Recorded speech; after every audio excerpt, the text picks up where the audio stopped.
अब हम बात करेंगे इंटरेस्ट ऑन लोन की, जो कि डिडक्शन है बेटा 24B की।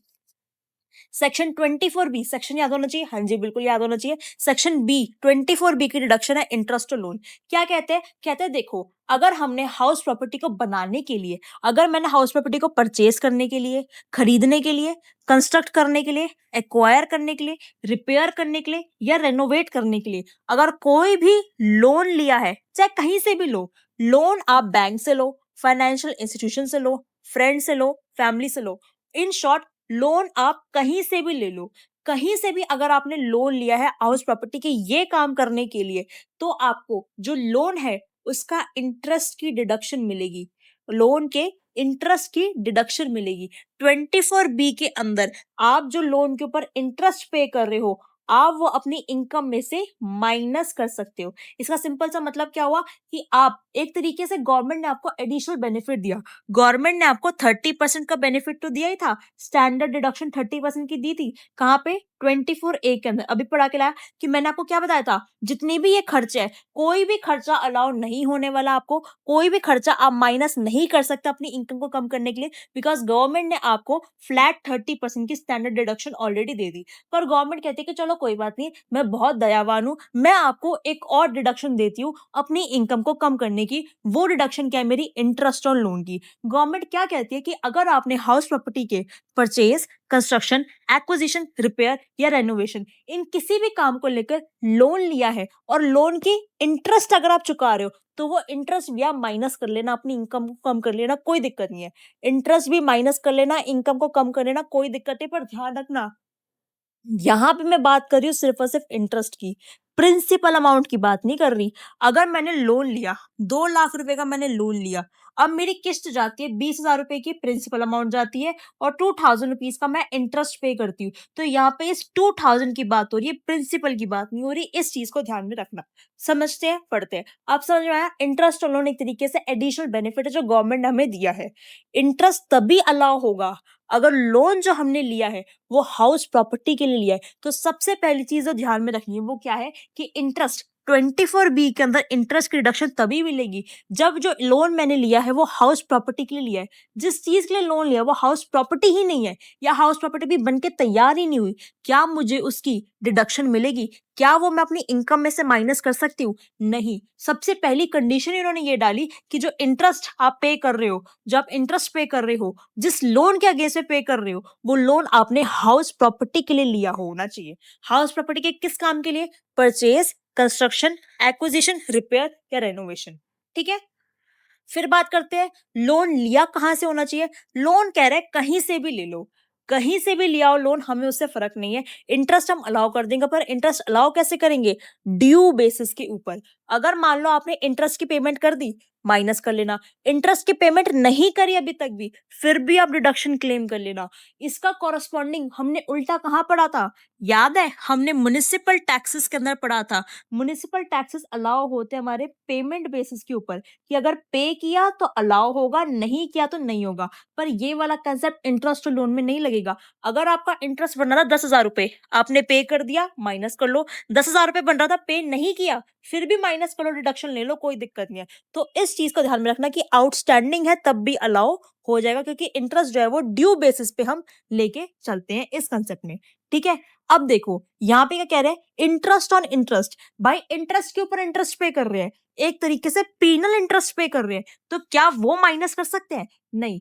पीनल इंटरेस्ट का मतलब क्या हुआ? लेट्स सपोज आपको 10,000 रुपए का इंटरेस्ट की पेमेंट करनी थी, अब आप नहीं कर रहे। आप नहीं कर रहे तो बैंक ये कह रहे कि भाई आपने 2 महीने से इंटरेस्ट की पेमेंट नहीं करी, अब आपको 10,000 नहीं, 10,000 प्लस 200 रुपए आपको इन पीनल ये पेनल्टी भी देनी पड़ेगी 200 रुपए की। अब इस 200 रुपए पे भी उसने इंटरेस्ट जोड़ दिया, तो एक तरीके से आपको क्वेश्चन के अंदर स्पेसिफिकली मेंशन होगा कि आप जो इंटरेस्ट पे कर रहे थे उसके ऊपर भी बैंक ने इंटरेस्ट चार्ज कर दिया, क्योंकि आपने इंटरेस्ट का पेमेंट में डिले किया, आपने इंटरेस्ट के अमाउंट को पे करने में डिले किया, इसलिए बैंक ने उसके ऊपर और इंटरेस्ट चार्ज कर दिया, वो आपका पीनल इंटरेस्ट बन गया। क्या वो पीनल इंटरेस्ट आप माइनस कर सकते हो? नहीं, वो नहीं कर सकते। पर माइनस क्या कर सकते हो? कह रहे अगर आपने कोई भी फ्रेश लोन लिया, अगर आपने कोई भी फ्रेश लोन लिया, उस लोन की रीपेमेंट के लिए जो आपने पहले लिया था हाउस प्रॉपर्टी के लिए, मतलब मैंने लोन 1 लिया अपने हाउस प्रॉपर्टी के कंस्ट्रक्शन के लिए, मैंने लोन 1 लिया हाउस प्रॉपर्टी के कंस्ट्रक्शन के लिए 10 लाख रुपीस का।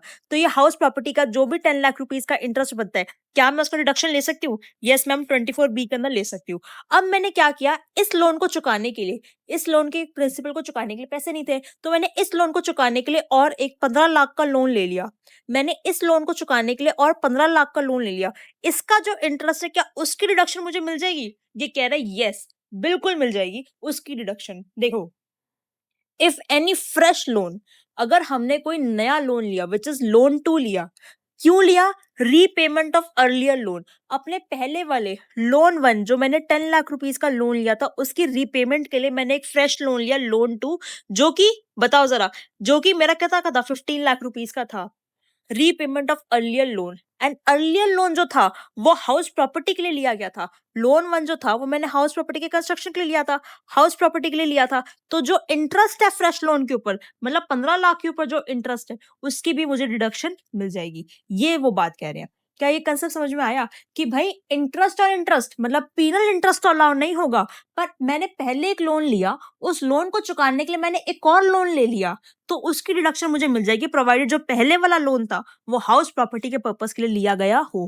क्या ये दोनों बातें क्लियर है? मैंने समझा तो आपको दी, पर प्रैक्टिकली जब आप इस चीज को करोगे तो आपको ज्यादा अच्छी अंडरस्टैंडिंग होगी। इस बात को समझ लो। अब देखो यहाँ पे और क्या एक पॉइंट लिख रहा है, इफ एनी इंटरेस्ट पेड या पेबल आउटसाइड इंडिया, अगर आपने लोन लिया बाहर से विच मीन्स नॉन रेजिडेंट से, और इंटरेस्ट आप बाहर ही पे कर रहे हो, पे कर दिया या पे करोगे आउटसाइड इंडिया, उसकी आपको 24B में डिडक्शन नहीं मिलेगी अगर आपने उस इंटरेस्ट के ऊपर टीडीएस नहीं काटा तो। अब मैम टीडीएस क्या होता है हमें तो वही नहीं पता, मैं आपको शॉर्ट में बताती हूँ, एक बार समझ लो, बिकॉज टीडीएस का पूरा एक चैप्टर है, वहां पे हम इसको डिटेल में पढ़ेंगे। इस पॉइंट को अभी के लिए आप होल्ड भी कर सकते हो, बाकी एक बार समझ लो कि टीडीएस होता क्या है।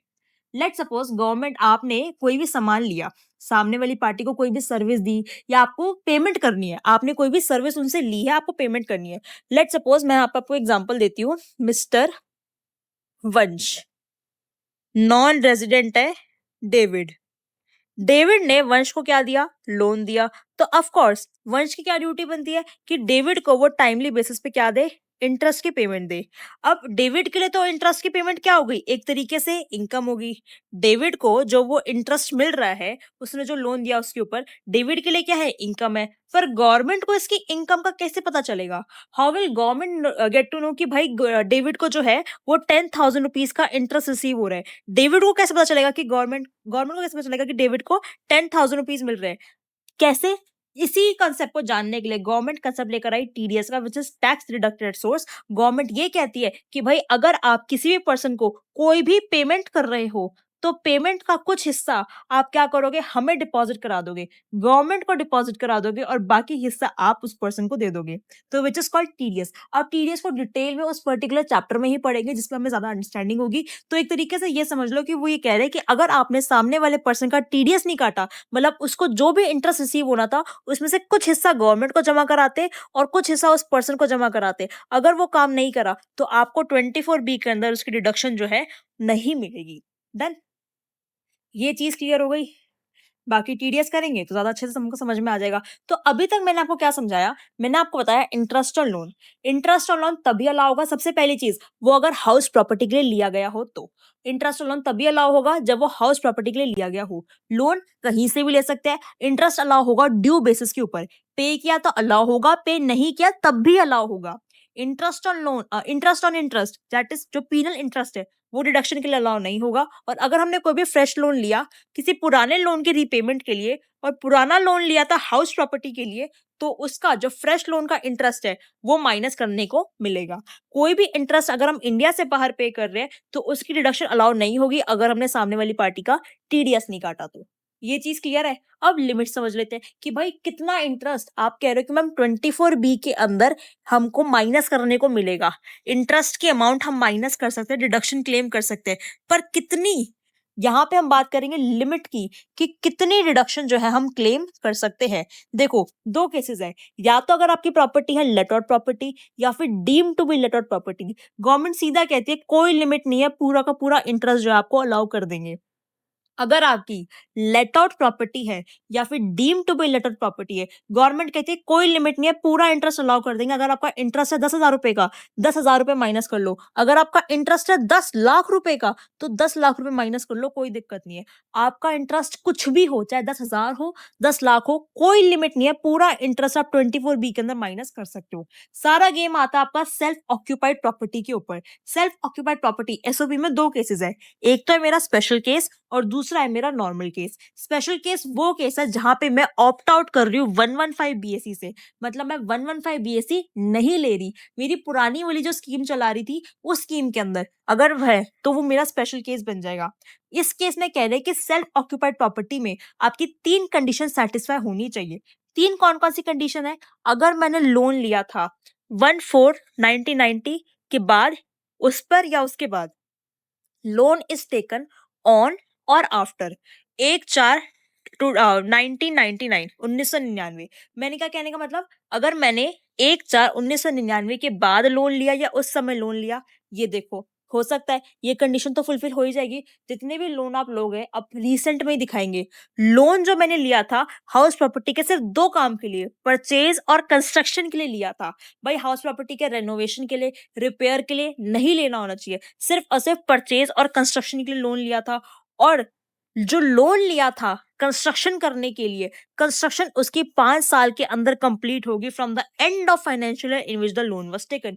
जिस पीरियड में मैंने लोन लिया, लेट सपोज मैंने लोन लिया 1 जुलाई 2016 में, लेट सपोज मैंने लोन लिया 1 जुलाई 2016 में, तो from the end of financial year, इसका फाइनेंशियल ईयर कब एंड होगा? इसका फाइनेंशियल ईयर एंड होगा 31 मार्च 2017 में। तो इसके +5 5 सालों के अंदर आपकी कंस्ट्रक्शन कंप्लीट हो जानी चाहिए। ये कंसेप्ट आपका ये कह रहा है। तो अगर आप ये तीनों देखो, यहाँ पे प्लस का सिंबल लग रखा है, अगर आपकी तीनों कंडीशन फुलफिल हो रही है तो आप मैक्सिमम कितनी डिडक्शन ले सकते हो?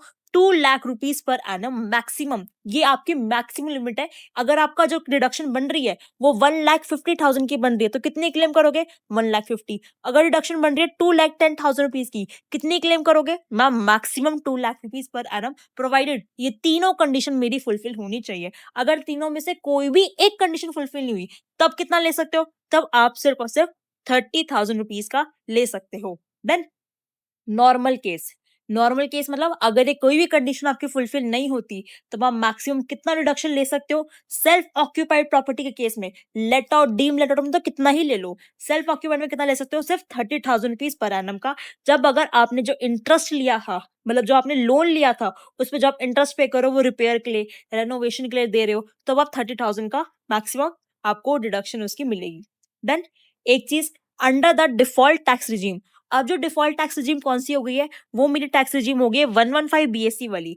अगर इस स्कीम को ऑप्ट कर रहे हो और लोन के ऊपर इंटरेस्ट पे कर रहे हो, सेल्फ ऑक्यूपाइड प्रॉपर्टी का केस है, तो कोई भी डिडक्शन आपको अलाउ नहीं होगी। ये चीज मैंने आपको ऑलरेडी समझा दी कि 24B में कितनी डिडक्शन अलाउ होगी। अगर आप 115 बीएससी ऑप्ट कर रहे हो तो मैम 0, फ्लैट 0। अगर आप 115 बीएससी ऑप्ट नहीं कर रहे तो कितनी होगी मैम? 2 लाख रुपीज और 30,000 रुपीज, डिपेंडिंग की केस क्या है। अगर तीनों कंडीशन फुलफिल है तो मैक्सिमम 2 लाख। अगर कंडीशन में से कोई भी एक कंडीशन का ब्रीच हो गया तो 30,000 रुपीज मैक्सिमम पर एनम।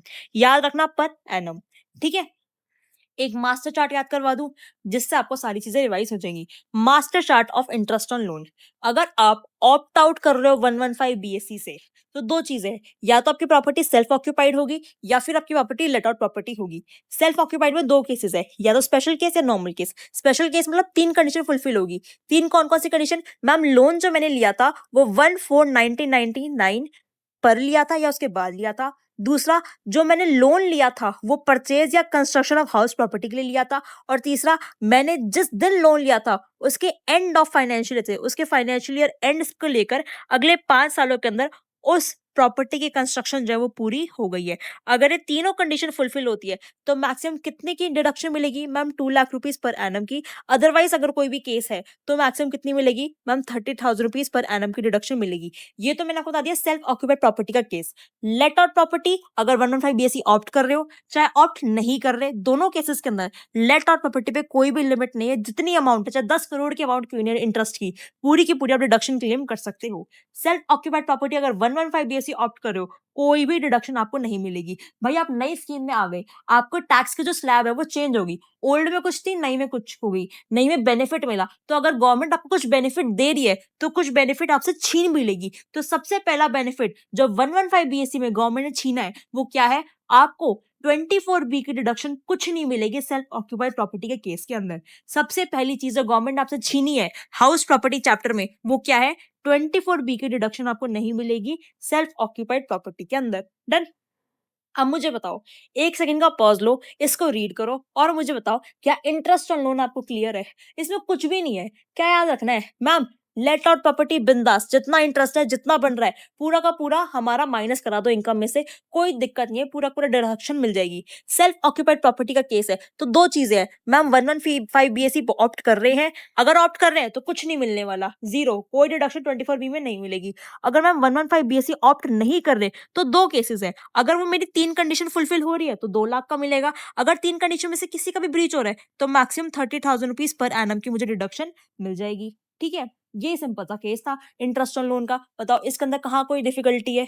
हो जाएगा। चलो इसका एक क्वेश्चन करते हैं। क्वेश्चन क्या कह रहा है, अनिरुद्ध, अनिरुद्ध नाम है, ठीक है, आई थिंक अब ठीक होगा, ठीक है चलो। Anirudh has a property whose municipal valuation is 1,30,000 per annum. Property है, म्युनिसिपल वैल्यू मिल गई।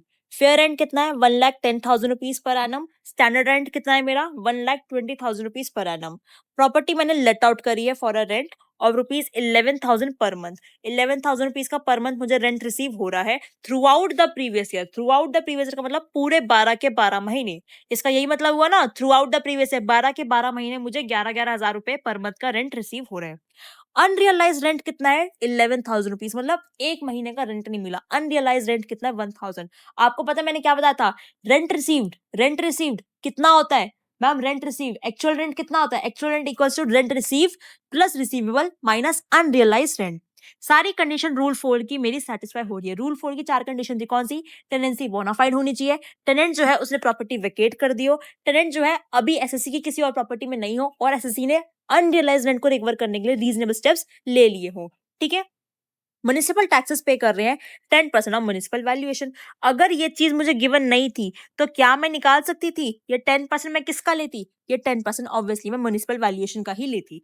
Interest on borrowed capital was 40,000 rupees for the year. उन्होंने साफ साफ बता दिया 24B के अंदर जो मैं बोरोड कैपिटल, जो मैंने लोन लिया था उसके ऊपर इंटरेस्ट जो मैं 40,000 रुपीज का पे कर रही हूँ। अगर क्वेश्चन देता नहीं तो मैं क्या निकाल सकती थी, हाँ। अगर मुझे क्वेश्चन ये कहता है कि मैंने मैम 4 लाख रुपए का लोन ले रखा था, मैं 10% पर एनम के हिसाब से लोन के ऊपर इंटरेस्ट पे करता हूँ, तो क्या मैं इंटरेस्ट 40,000 रुपीज निकाल सकती थी? किससे, principal amount multiply by loan amount multiply by interest की परसेंटेज, इंटरेस्ट निकल जाता। कंप्यूट करो income of house property for the assessment year 25-26। ठीक है, आ जाओ फटाफट से कैलकुलेट करके बताओ मुझे कैसे लिखते हैं। इस पेज में चलते हैं, आ जाओ। मिस्टर अनिरुद्ध की हम निकाल रहे हैं, ठीक है। प्रीवियस ईयर क्या है हमारा, प्रीवियस ईयर है 24-25। असेसमेंट ईयर क्या है, असेसमेंट ईयर है मेरा 25-26। हम क्या कर रहे हैं, हम कंप्यूट कर रहे हैं computation of income from house property. ठीक है, आई होप आपको फॉर्मूलाज, सॉरी आपको फॉर्मेट जो है वो पूरा रिवाइज हो चुका है, तो इसलिए मैं इसमें चलूंगी शॉर्ट में ताकि हमारा टाइम कंज्यूम ना हो। बाकी आपको, ये कौन सी प्रॉपर्टी है मेरी, ये मेरी मैम लेट आउट प्रॉपर्टी है। क्यों, क्योंकि मुझे इस पर रेंट रिसीव हो रहा है, रेंट रिसीव हो रहा है तो मेरी कौन सी प्रॉपर्टी हो जाएगी, ये मेरी लेट आउट प्रॉपर्टी हो जाएगी। ठीक है, चलो सबसे पहले फॉर्मेट आपको पता ही है, मैं शॉर्ट में चलूंगी, आप अपना पूरा लिखोगे। सबसे पहले क्या लेते हैं, म्युनिसिपल वैल्यू और फेयर रेंट। म्युनिसिपल वैल्यू कितनी है मेरी, म्युनिसिपल वैल्यू 1,30,000, फेयर रेंट कितना है 1,10,000, 1,30,000, 1,10,000। क्या लेते हैं इसके अंदर से, whichever is higher, municipal value और fair rent whichever is higher. Whichever is higher कितना है ma'am, whichever is higher तो मेरा 1,30,000 ही है। उसके बाद क्या लेते थे, उसके बाद हम लेते थे स्टैंडर्ड रेंट। स्टैंडर्ड रेंट से इसको कंपेयर करते हैं, स्टैंडर्ड रेंट कितना है 1,20,000 पर एनम, और इनका क्या लेते थे, विच एवर इज लोअर 1,20,000। ठीक है, तो हमारा विच एवर इज लोअर क्या बन जाया करता था, एक्सपेक्टेड रेंट। जिसको याद नहीं आ रहा पिछली क्लास में जाके देखो एक बार, मैंने क्वेश्चन करा रखा है। तो विच एवर इज लोअर कितना हो गया 1,20,000। एक्सपेक्टेड रेंट को कंपेयर किससे करते थे हम, एक्चुअल रेंट से। और एक्चुअल रेंट कितना बोल रहा है 11,000 रुपीज पर मंथ इनटू में 12 मंथ्स, बिकॉज वो क्या बोल रहा है through out the year, through out the year. ठीक है, तो ये मेरा क्या हो जाएगा एक्चुअल रेंट 1,21,000। ठीक है, अब एक्सपेक्टेड रेंट और actual rent whichever is higher अगर हम लिया करते थे तो हमारी क्या निकल कर आती थी GAV which is gross annual value. Whichever is higher कितना हो जाएगा 1,21,000। ठीक है, 1,21,000। पर मैम यहाँ पे 1,21,000 क्यों आया, एक बात बताओ मुझे, क्योंकि आपको पता है आपका एक अनरियलाइज रेंट भी था। याद है, आप कोई बच्चा ये सवाल पूछेगा मैम ये 121 आपने क्यों लिया, ये तो 11,000 मल्टीप्लाई बाय 11 मंथ्स होता है 121, तो आप तो 12 से मल्टीप्लाई कर रहे हो। आपने मुझे ये नहीं बताया कि यहाँ पे मैम 11,000 का अनरियलाइज रेंट भी तो है। देखो 11,000 रुपए पर मंथ हमें मिले through out the previous year, मतलब 11,000 रुपए पर मंथ मुझे मिलने थे थ्रू आउट द, क्योंकि रेंट जो था प्रॉपर्टी जो थी लेट आउट थी उस पर रेंट आना था 11,000 रुपए through out the year, multiply by 12 करते, प्लस अनरियलाइज रेंट भी तो है मेरा यहाँ पे, तो 11,000 का अनरियलाइज रेंट मैं माइनस कर दूंगी। ठीक है, माइनस 11,000 रुपीज, ये क्या है मेरा अनरियलाइज्ड रेंट 11,000 रुपीज। तो कितना आ जाएगा 11,000 पर मंथ इंटू में 12 माइनस 11,000 1,21,000 डन। ये मेरी GAV निकल कर आ जाएगी whichever is higher 1,21,000। Minus क्या करूंगी इसके अंदर से मैं म्युनिसिपल टैक्सेस। GAV में से क्या माइनस करती हूँ मैं म्युनिसिपल टैक्सेस। म्युनिसिपल टैक्सेस कितने दे रखे हैं ma'am 10% of municipal valuation which is 1,30,000 का 10% 13,000 रुपीज। ठीक है, 13,000 रुपीज मैंने म्युनिसिपल टैक्सेस माइनस करे, मेरी क्या निकल कर आ जाएगी NAV नेट एनुअल वैल्यू। क्या निकल कर आ जाएगी NAV कितनी आएगी 1,08,000। अब क्या माइनस करूंगी दो चीजें माइनस करूंगी इसके अंदर से मैं डिडक्शन अंडर सेक्शन 24। सबसे पहली क्या है 24A की deduction which is 30% of NAV में माइनस कर दूंगी। NAV का 30%, 1,08,000 का 30% कितना होता है जरा कैलकुलेट करना, 1,08,000 का 32,400 होता है। ठीक है, सेकंड क्या माइनस करूंगी इसके अंदर से 24B की reduction which is interest on loan. Interest on loan question के अंदर ऑलरेडी गिवन था कितना 40,000 रुपीज का इंटरेस्ट ऑन लोन, 40,000 रुपीज का इंटरेस्ट लोन। क्या मुझे दिमाग लगाना है कि मैम 2 लाख वाला लगेगा 30,000 पर एनम वाला लगेगा, नहीं, क्यों, क्योंकि मेरी लेट आउट प्रॉपर्टी है। ये दिमाग में तब लगाती जब वो मेरी सेल्फ ऑक्यूपाइड प्रॉपर्टी होती। तो क्या ये चीज क्लियर है, बस सिंपल सा काम निकल गया। ये क्या आ गई मेरी income from house property, income from HP house property, income from house property मेरी निकल गई सिंपल तरीके से। बताना जरा कैलकुलेट करना कितनी आएगी ये बताना, ये आएगी आपकी ₹35,600। कैसे 1,08,000 माइनस 32,400 माइनस 40,000, 35,600 की मेरी इनकम फ्रॉम हाउस प्रॉपर्टी निकल कर आ जाएगी। अगर किसी बच्चे को कंफ्यूजन है तो बच्चा एक क्या कर सकता है, वो निकालेगा अपना working note number 1। Working note number 1 में वो क्या दिखाएगा अपना एक्चुअल रेंट। एक्चुअल रेंट कैसे निकलता है rent received plus rent receivable minus unrealised rent, minus unrealised rent. Rent received कितना है मेरे को 11,000 रुपीज इंटू में 12 मंथ्स। ठीक है, इंटू में 12 हो जाएगा, माइनस अनरियलाइज कितना है 11,000, तो ये कितना आ जाएगा मेरा 1,21,000 रुपीज का मेरा एक्चुअल रेंट निकल कर आ गया। ठीक है, ये मेरा एक्चुअल रेंट निकल कर आ गया, मेरा क्वेश्चन सॉल्व हो गया। मेरी इनकम फ्रॉम हाउस प्रॉपर्टी कितनी निकल कर आई है मैम 35,600 की इनकम फ्रॉम हाउस प्रॉपर्टी निकल कर आई है। मुझे दिमाग ही नहीं लगाना, चाहे अगर इंटरेस्ट लोन यहाँ पे 4 लाख होता तो मैं 4 लाख माइनस कर देती, मुझे कोई दिक्कत नहीं थी, क्योंकि प्रॉपर्टी मेरी लेट आउट प्रॉपर्टी है।